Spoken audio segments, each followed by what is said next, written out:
бүгінгі күндеріңе сәттілік тілеймін. Бүгінгі сабағымыз отбасы аясында сабағымыздың екінші тақырыбы жалғасы. Бүгінгі сабағымыз аяғында біздің көңіл күйімізді жақсылап, өзімізді сабаққа көңіл күйімізді жақсартып алу үшін біз қазір жүрегімізді бірінші нұрға бөлеп, да, табиғи көзімізді жұмып, көзімізді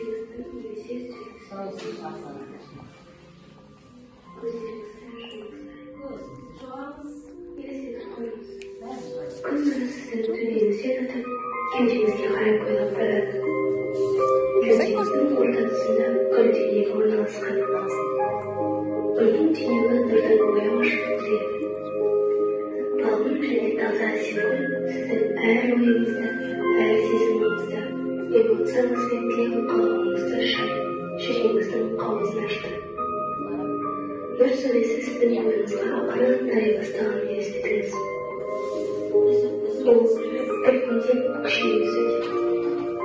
Оймен осы нұрды қолдарыңызға түсіріңіз. Сіздің қолдарыңыз нұрға бөлініп сәуле шашуда. Қолыңыз тек жақсы ізгі істер істейді және барша көмектеседі. Нұр аяқтарыңызға тарады. Аяқтарыңыз нұр сәулесін шашады. Ақындағы Әбілқасым Фердоусидің шахнамасын, Жәмидің, Омар Хайямның рауаяттарын, Науаидің дастанын, Әзірбайжан ақындары Низами, Ханжауи, Физауилардың шығармаларымен таныстырды. Шоханның өте қызыға оқығаны Ләйлі Мәжнүн жыры, Хайямның рауаяттары болды.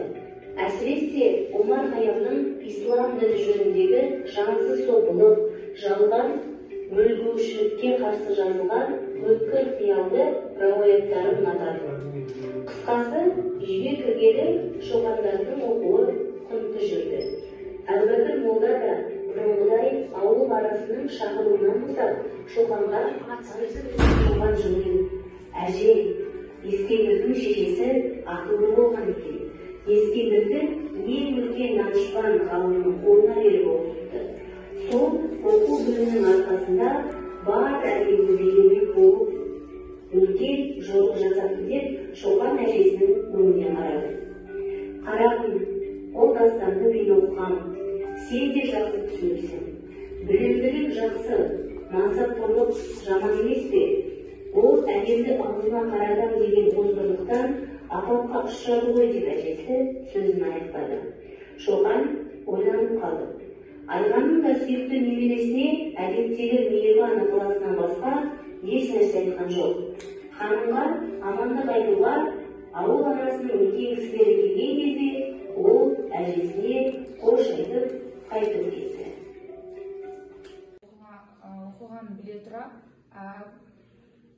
Әбубәкір молданы шақырып, содан білім алуға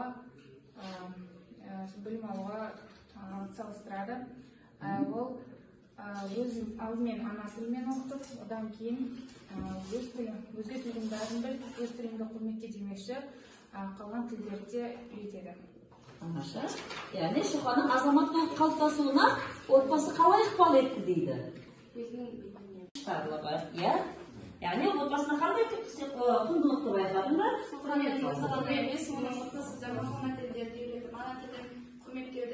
Сонымен қатар білімді, оның мейірді салып жүруді үйретті. Оңаша жауап. Ал келесі сұраққа келейік.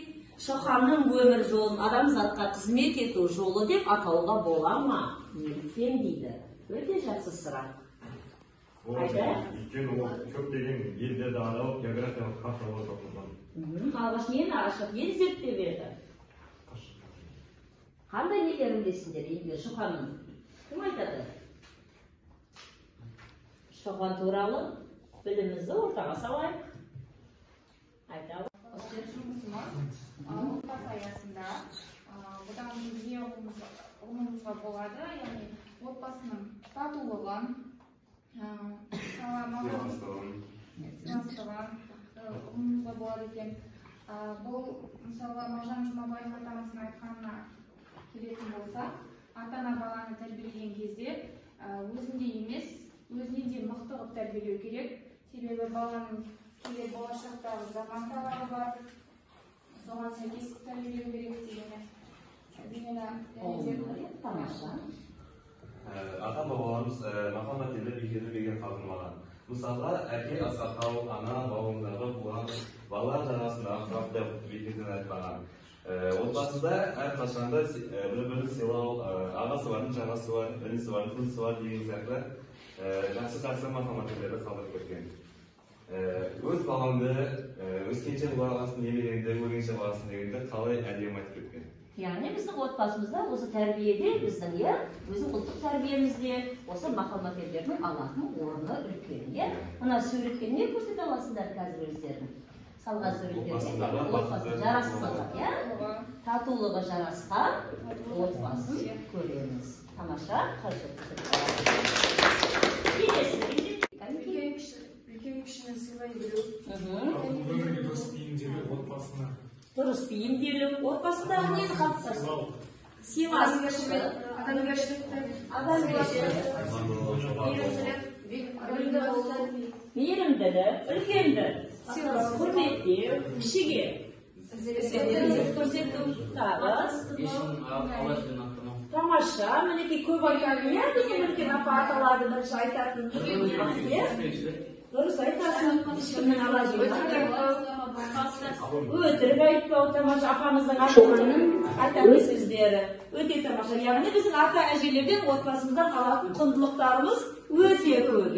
Яғни барлық тәрбиенің бастауы деген дәйек сөзіміз барлығы отбасынан басталады. Отбасы жарық дүниеге көзіңді ашқан сәттен бастап айналып толғанып, қорғап қоршап бауырына басатын теңдессіз ыстық ұя. Отбасы дүниеге шыр етіп келген сәбидің бірінші рет өзін сенімді сезінетін, жан рахатына бөленетін алғашқы бақыты. Отбасының жаңа қосылған мүшесіне анасы дүниеге келген сәттен құлағына сүйіспеншілік толы үнмен оған жалғыз емес екенін сыбырласа, әкесі жанында қолдаушысының әрқашан арқа сүйеп асқар таудай сенімді тірегінің бар екенін сездіруге тырысып жатады. Сәби мына кең дүниені оған жанұясының ашып берген көз арқылы көре бастайды. Жылдар жылжып, балалық шақ өтіп, жастық шақ жеткіншек болады. Отбасы өмірдің әр баспалдағын өз аяқтарымен басу үшін сәбиін қанаттандырып өмірге баулайды. Балаға жан қиярлықты, опалы болуды, жақсы мінезбен иман негіздерін үйрететін кең ауқымды тәрбие мекені. Әр адам ұлттық мәдениет, дәстүр және құндылықтарды отбасынан мирас етіп алады. Адам баласы қайғылы да қуанышты да отбасымен бөліседі. Жауапкершілік, әділеттілік және ар-намыстың не екенін отбасында көреді. Еліміз бойынша отбасы құндылықтарының не көрдіңіздер? Екі отбасын салыстырмалы түрде қарап, қай отбасында қандай құндылықтардың басым аударған не көрдіңіздер, соны ортаға салайық. Ой пікірді айтайық, және тыңдаймыз. Жалпы отбасы деген сол бір кішкентай отан. Жалпы видеороликті көргеніңіздей бір отбасы екінші отбасыға мүлдем ұқсамайды. Бірінші отбасыда басқа тәрбие, екінші отбасыда басқа тәрбие. Анасының, әкесінің мінездері бөлек болады. Өйткені біреуі бала туылған кезде ата-анасы дұрыс тәрбие бермесе, оған бала өскенде дұрыс тәрбие қалыптасу бөлек болады. Өмірге көрсеткен бағдары, не көрсетсе, сол ертең өмірде нәтиже береді, солай, екінші отбасында не байқадық тағы? Бір отбасында не көрдік? Бала өзінен жақсы тәрбие берілген. Екінші отбасында бір-біріне деген сүйіспеншілік, анаға деген қарапайым. Соның жасаның жемісін көреді, ал екіншісінде не берді? Балаға еркіндік берді. Еркіндік берді, ол разделетімен кетіп, одан ешқандай нәтиже шыққан жоқ. Ең бірінші тәрбие, әрбір ата-ана баласын қолпаштап қолдау керек. Егер де ол баласына өзінің сенетіндігін, жанында бар екендігін білсе, ол бала еркін өседі және өзінің керемет нәтижелер. Әрбір отбасыда тәрбие маңызды. Ата-ана баласын қолпаштап қолдаса, ол бала өзінің нәтижесін көрсетеді, керемет нәтижелерін. Ана, әке ол баласына сен жеңесің, сен мықтысың, Біз сенің жаныңдамыз деп өзінің қолдауларын көрсетіп жүрген жағдай. Сенімін, нәтиже жемісін көрсетеді, иә? Тамаша жауап. Келесі, Замира ойыңды айтады. Менің ойымша, ең бастысы оған мейірімін, өзінің тәрбиесін дегенде көрсетуге ойлаймын.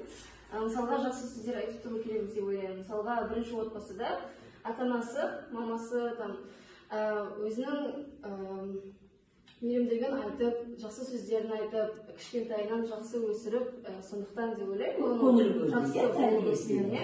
Ал екінші балаға онша көңіл бөле бермеді, ол еркін болып өсіп, соған үйреніп қалған. Сондықтан солай болып өсті, өз еркін, оған көңіл бөлмегендіктен ол сондай болып өсті деп ойлаймын. Нәтиже дұрыс шыққан. Сондықтан әр ата-ана өзінің баласына көңіл бөлсе, жақсы нәтиже өзі жақында болашақта көре алады. Тамаша.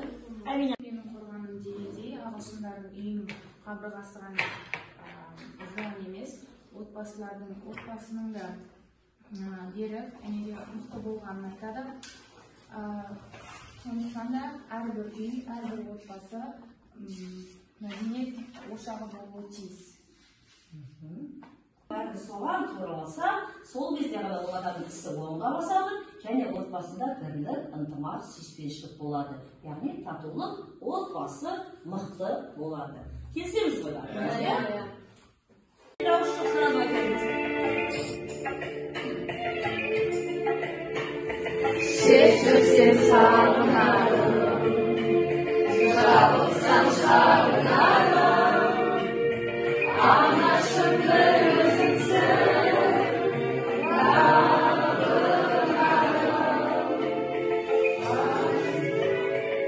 анашым шалқып күлсең, алдында ұзақ жүрсең, жүрегім жыр толғайды.